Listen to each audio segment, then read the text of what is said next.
Hello everyone, welcome back to the physical educator again. Class 12 के chapter number 10 को आज हम कंटिन्यू कर रहे हैं। चैप्टर का नाम है ट्रेनिंग इन स्पोर्ट्स। ये है उसका पार्ट सेकेंड। तो हमने ऑलरेडी प्रीवियस वीडियो के अंदर स्ट्रेंथ और इंड्योरेंस के बारे में जाना। इस वीडियो के अंदर हम स्पीड और फ्लेक्सिबिलिटी वाले टॉपिक्स को कवर करेंगे। तो चलिए शुरू करते हैं।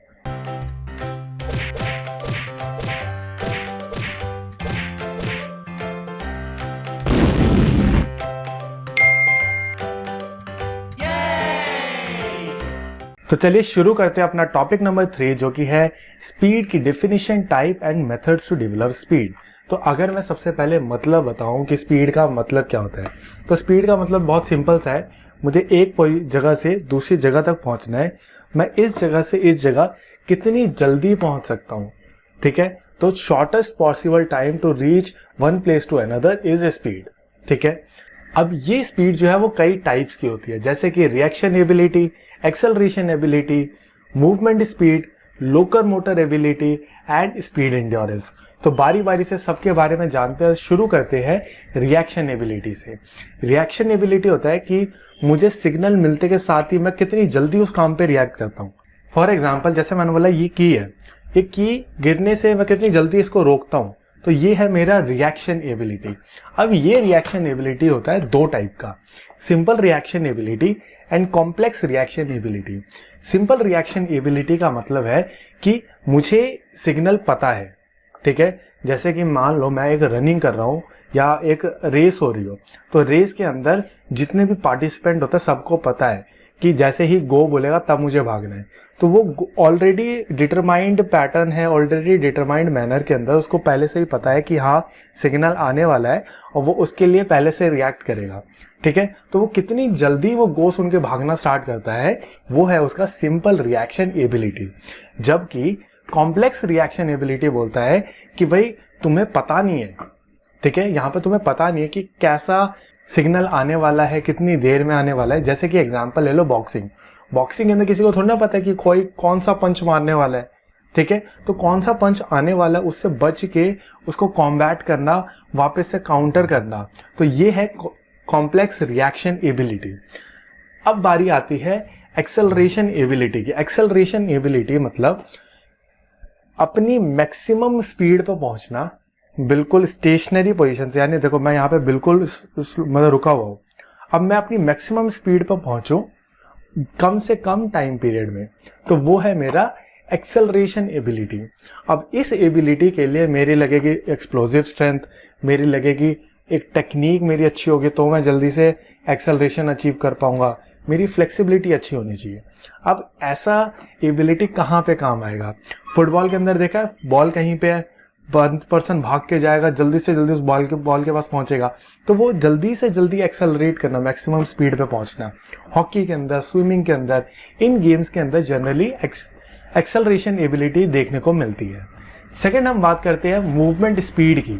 मूवमेंट स्पीड मतलब मैं कोई भी एक मूवमेंट, जैसे मान लो मैं पंच कर रहा हूं, तो मैं ये मूवमेंट कितने शॉर्ट से शॉर्ट टाइम के अंदर कर सकता हूं। अब मैं पंच कितनी तेजी से मारूंगा वो डिपेंड करता है मेरी टेक्निक के ऊपर, वो डिपेंड करता है मेरी एक्सप्लोजिव स्ट्रेंथ के ऊपर, डिपेंड करता है मेरी फ्लेक्सिबिलिटी के ऊपर, और डिपेंड करता है मेरा कोऑर्डिनेटिव, यानी मेरे नर्वस सिस्टम का मेरे मसल के साथ कितना अच्छा कोऑर्डिनेशन है, उस कोऑर्डिनेटिव एबिलिटी के ऊपर। ये एबिलिटीज काम आती है हमारा बॉक्सिंग, रेसलिंग, जंपिंग और जिम्नास्टिक्स और भी बहुत सारे गेम्स के अंदर, ठीक है। नेक्स्ट आता है जो हमारे पास आता है, वो आता है लोकर मोटर एबिलिटी। ये एक ऐसी एबिलिटी है जहां पे कम से कम टाइम में आपको अपनी मैक्सिमम स्पीड पर पहुंचना है और उस मैक्सिमम स्पीड को देर से देर तक उसकी स्पीड में चलते रहना है। जैसे कि मैंने बोला साइकिल ले लो, साइकिल को चलाओ चलाओ चलाओ, जब जो मैक्सिमम स्पीड है उसी मैक्सिमम स्पीड में साइकिलिंग लगातार करनी है बिना रुके हुए, ठीक है। तो जितनी देर तक उस मैक्सिमम स्पीड को आप सस्टेन कर पाओगे वो है आपकी लोकर मोटर एबिलिटी, ओके। अब हम बात करते हैं स्पीड इंड्योरेंस की। स्पीड इंड्योरेंस बोलता है कि भाई एक काम को स्पीड में करना है, अगर थक भी जाओ तब भी करते रहना है, तो वो है मेरा स्पीड इंड्योरेंस।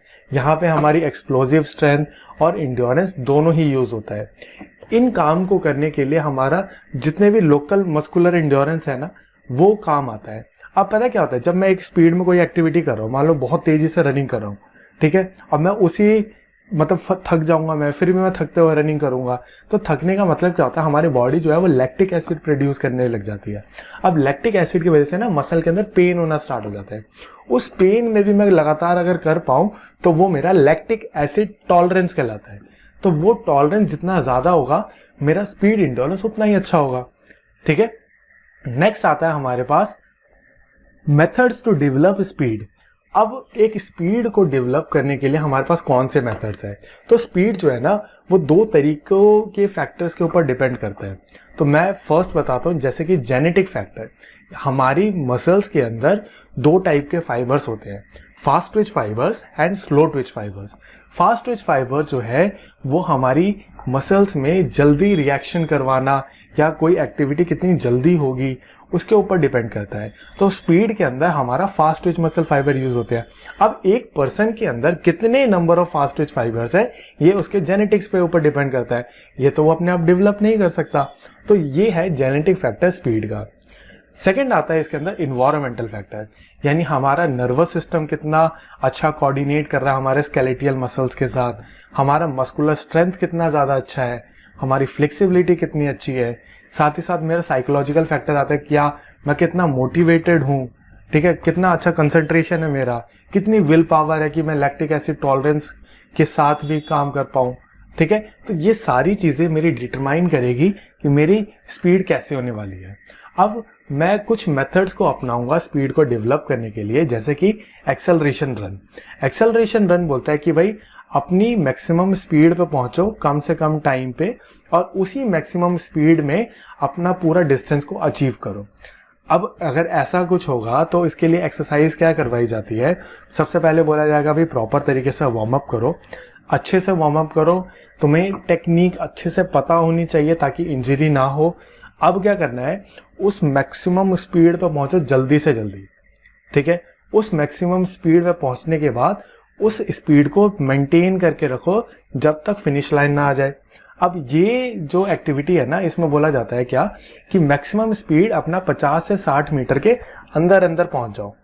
ठीक है, 50-60 मीटर के बाद मैक्सिमम स्पीड पे नहीं पहुंचना, उसके अंदर अंदर पहुंचना है और पहुंच जाओ फिनिश लाइन तक इसी स्पीड के अंदर। और फिर हमें स्पीड भी मेंटेन करते हुए फिनिश लाइन तक पहुंचना है। ठीक है, अब ये जब एक बार रन कर लिया मैंने तो मैं जो दूसरा रन करूंगा उसके अंदर मेरे को ना पूरा रेस्ट टाइम दिया जाएगा। कभी भी ऐसा नहीं बोला जाएगा कि नहीं अभी तो रिकवर नहीं हुआ और फिर भी तेरे को करना है। ठीक है, तो 4 से 5 मिनट तक का भी रेस्ट टाइम दिया जा सकता है। और ये रन जो है वो 6 से 12 बार किया जाएगा। डिपेंड करता है कि एक एथलीट कितना केपेबल है। अगर वो ज्यादा कर सकता है तो ज्यादा भी करवा देंगे, लेकिन 6 बार से कम कोशिश करेंगे कि ना हो। सेकंड हम इसके अंदर बोलते हैं पेस रन और रेसेस। पेस रन और रेसेस काम आती है हमारा स्पीड को डेवलप करने के लिए। हमें क्या बोला, एक पेस बना दो। ठीक है, मैं बोला अगर मान लो 20 किलोमीटर पर आवर की स्पीड में कोई भाग रहा है तो शुरुआत से लेके एंड तक उसी स्पीड में ही रहना चाहिए वो, ना तो उसकी स्पीड कम होगी ना तो ज्यादा होगी। जब भी ऐसे टाइप की ट्रेनिंग करवाई जाती है तो डिस्टेंस को ना थोड़ा ज्यादा लिया जाता है। तो हमेशा पेस रन के लिए 800 मीटर या उससे ज्यादा का डिस्टेंस लिया जाएगा। आगे बढ़ने से पहले अगर अब तक का वीडियो आपको अच्छा लगा हो तो इस वीडियो को लाइक करें, चैनल को सब्सक्राइब करें और बेल आइकन दबाएं ताकि आपको लेटेस्ट अपडेट मिलती रहे। आगे बात करते हैं हम अपने अगले टॉपिक यानी टॉपिक नंबर 4 फ्लेक्सिबिलिटी के बारे में।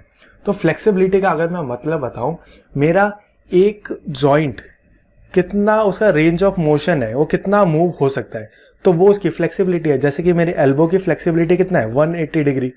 ठीक है, अब ये फ्लेक्सिबिलिटी जो होती है वो होती है दो टाइप की, passive flexibility and active flexibility. तो सबसे पहले हम बात करते हैं पैसिव फ्लेक्सिबिलिटी की।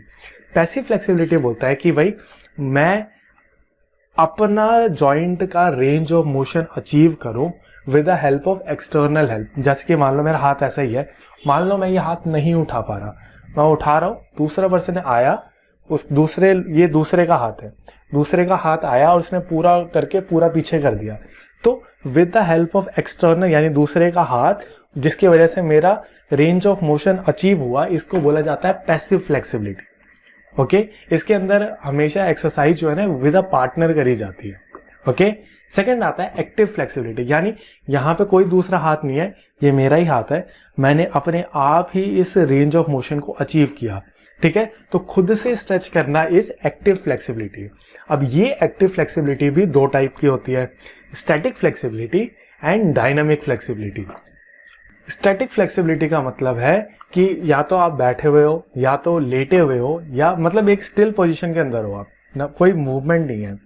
उसी स्टिल पोजीशन के अंदर आपने किसी भी जॉइंट को मैक्सिमम रेंज ऑफ मोशन में लेके जाओ और वहां पर जाके उसको होल्ड करो, वो होता है मेरा स्टैटिक फ्लेक्सिबिलिटी। जबकि डायनेमिक फ्लेक्सिबिलिटी बोलता है कि भाई मूवमेंट तो होती रहेगी, उस मूवमेंट के साथ साथ तुम्हें अपने जॉइंट को मूव करना है और maximum to maximum range of motion पे लेके जाना है, जैसे कि जॉगिंग करना, रनिंग करना, इस टाइप की एक्टिविटीज। अब हम बात करते हैं कि किन मेथड्स के थ्रू मैं अपनी फ्लेक्सिबिलिटी को डेवलप कर सकता हूं। तो सबसे पहला मेथड इसके अंदर आता है बोलास्टिक मेथड। इस मेथड के अंदर मैं पता क्या करूंगा, एक रिदम के अंदर हाथ और पैर को मूव करूंगा। अब उस रिदम के अंदर ना पता क्या होता है, जब मूवमेंट चलती रहती है कंटिन्यूअस, तो वो स्विंग के साथ साथ ही है ना मेरा रेंज ऑफ मोशन खुलता चला जाएगा। जैसे मैं लगातार ऐसे हाथ हिला रहा हूं तो एक बार और पीछे जाएगा, अगली बार और पीछे जाएगा। ठीक है, तो वो स्विंग के साथ, वो रिदम के साथ जैसे जैसे मूवमेंट मेरा फ्लेक्सिबिलिटी बढ़ेगा, तो इस टाइप के मेथड को मैं बोलता हूं बोलास्टिक मेथड। ठीक है, जब भी बोलास्टिक मेथड को यूज करो तो एक प्रॉपर वार्म अप कर लेना चाहिए, ताकि आपकी मसल स्टिफ ना हो और वो मसल स्ट्रेच होना, टेंडन स्ट्रेच होना, ऐसी दिक्कतें फेस ना करनी पड़े। ठीक है, नेक्स्ट आता है हमारे पास स्टैटिक स्ट्रेच मेथड।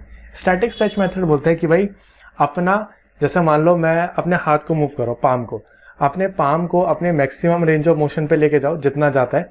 अब यहाँ पे मुझे 30 सेकंड तक होल्ड करना है, 30 सेकंड तक होल्ड करूंगा, फिर मैं मूव कर लूंगा वापस, फिर लेके जाऊंगा, फिर 30 सेकंड होल्ड करूंगा, फिर मैं मूव कर लूंगा। तो जब मैं अपनी मैक्सिमम रेंज ऑफ मोशन पे पहुंच जाऊं, वहां पे 30 सेकंड होल्ड करूं, तो इस टाइप की जो स्ट्रेचिंग होती है उसको बोला जाता है स्टैटिक स्ट्रेचिंग। ठीक है, नेक्स्ट आता है हमारे पास डायनेमिक स्ट्रेचिंग। डायनेमिक स्ट्रेचिंग के अंदर वही हम स्विंग के साथ साथ अपना आर्म्स और लेग को मूव करेंगे और अपना मैक्सिमम रेंज ऑफ मोशन पे पहुंचेंगे। नेक्स्ट आता है हमारे पास प्रोप्रायोसेप्टिव न्यूरोमस्कुलर फैसिलिटेशन टेक्निक, जिसको PNF बोला जाता है।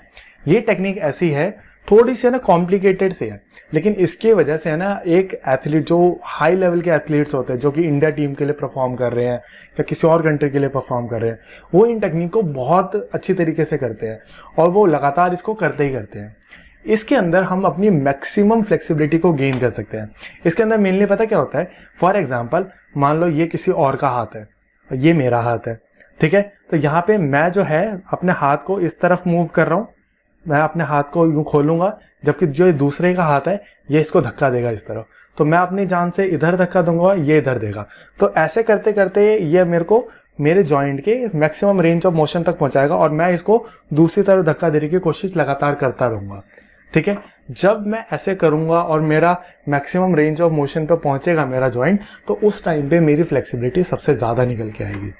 ठीक है, दोबारा से जानते हैं इसके टेक्निक के बारे में। इसके अंदर हमें क्या करना है, एक पार्टनर चाहिए जो कि हमारे किसी भी लिम्ब को स्ट्रेच करे। मान लो ये पार्टनर जो है ये स्ट्रेचिंग कर रहा है इसकी, तो इस पर्सन को अपना फोर्स लगाना है इस तरफ, जबकि ये जो ग्रीन वाला पर्सन है ये फोर्स लगाएगा इसका इस तरफ। ठीक है, धीरे धीरे धीरे धीरे इसका पैर यहाँ पे आ जाएगा और ये अपना मैक्सिमम रेंज को अचीव करेगा। उस पोजीशन पे इसको 6 से 10 सेकंड तक होल्ड करना है और फिर वो रिलैक्स करेगा। ये एक्टिविटी 3 से 4 बार रिपीट करवाई जाती है। इस टेक्निक को बोला जाता है प्रोप्रायोसेप्टिव न्यूरोमस्कुलर फैसिलिटेशन टेक्निक। ठीक है, अब मैं कुछ टिप्स बताता हूं जिसके जरिए आप अपनी फ्लेक्सिबिलिटी को इम्प्रूव कर सकते हैं। फ्लेक्सिबिलिटी जो है वो हमें अर्ली एजेस के अंदर से ही डेवलप करना स्टार्ट करना चाहिए। जैसे कि हम वेट ट्रेनिंग तो फिर भी बाद में करना स्टार्ट करते हैं, लेकिन फ्लेक्सिबिलिटी के साथ ऐसा नहीं है। वो प्यूबर्टी से पहले जितना ज्यादा अचीव हो पाएगी, एडोलसेंस में उतना ही ज्यादा मेंटेन रहेगी। ठीक है, कंटिन्यूटी बहुत इंपॉर्टेंट है। अगर आज आप फ्लेक्सिबल हो तो इसका मतलब ये नहीं है कि आप कल भी फ्लेक्सिबल रहोगे। तो आप कितना अपनी फ्लेक्सिबिलिटी पे काम कर रहे हो, तो जितना आप रेगुलर काम करोगे उतनी ही देर तक आप रहोगे फ्लेक्सिबल। प्रॉपर वार्म अप करो, प्रॉपर स्ट्रेचिंग करो, कभी भी बहुत ज़्यादा फटीग मसल को स्ट्रेच नहीं करना चाहिए। ठीक है, डायनामिक स्ट्रेचिंग का यूज़ करो, हमेशा सफिशिएंट रेपिटेशन करो, यानी ऐसा नहीं कि एक बार करके छोड़ दिया। जितनी बार उस एक्टिविटी को करने की जरूरत है, जितनी बार उसको करने की जरूरत है स्ट्रेचिंग की एक्सरसाइज को, उतनी बार परफॉर्म करो। इसी के साथ साथ कभी भी हमें जर्की मूवमेंट नहीं करनी। झटके से कोई भी काम होगा ना तो वो इंजरी ही लेके आएगा। तो इंजरी से बचने के लिए झटके को अवॉइड करो। और अगर पार्टनर के साथ परफॉर्म कर रहा है तो पार्टनर को प्रॉपर नॉलेज होना चाहिए, ठीक है, कि वो कितने लेवल तक पुश कर रहा है, कितना उसको टेंशन देना है अगले पर्सन को, ठीक है। अगर वो ज्यादा ही पेन करवाएगा तब तो और दिक्कत हो जाएगा। और हमेशा ध्यान रखना है, जब भी कोई भी एक्टिविटी करने जा रहे हो तो हमारे वहां पे दो टाइप की मसल्स होती है। एक होती है एगोनिस्ट मसल जो कि काम करेगी उस एक्टिविटी के अंदर, और एक होती है एंटागोनिस्ट मसल जो उस काम को रोकेगी करने से। तो हमेशा एंटागोनिस्ट मसल का ही स्ट्रेच किया जाता है। तो ये थे कुछ टिप्स। तो इसी के साथ हमारा यहाँ पर ये टॉपिक होता है खत्म। Thank you so much. So ये है हमारा अपकमिंग वीडियो और आप चेक कर सकते हैं प्लेलिस्ट को। Subscribe to the channel and stay connected.